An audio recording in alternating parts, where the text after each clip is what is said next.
Hello, welcome back to M3, and on this kettlebell training exercise, we're going to work on the back of the shoulder, but we're doing two movements here. We're also, as we work on the back of the shoulder, we're working on the side of the rib cage, okay, to the hips. We're going to hold that side plank position, right, that we've worked on, modified side plank.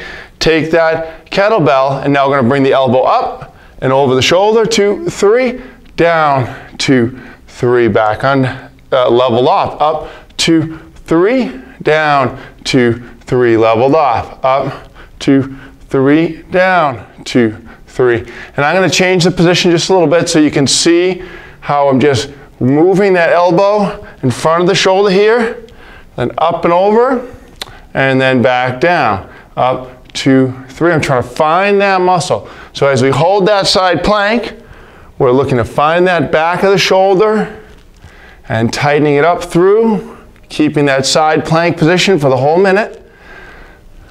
Good, that's it. And then we're going to move to the other side and work on that body positioning, core positioning, and tightening that back of the shoulder on the other side. So let's go ahead and switch it around here. Get ourselves set up for our side plank here on this side. Forearm position, hip alignment, and then from there I'm going to just shift a little bit so you can see.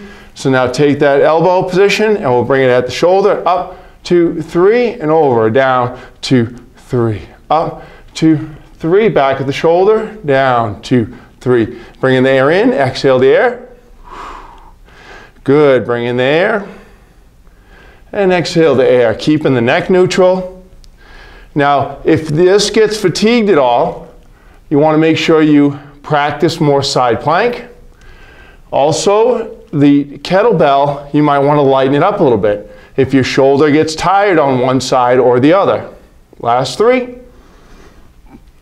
Good, focusing in, breathing in and out. Breathing in and out. Down. Excellent job on that rear deltoid side plank.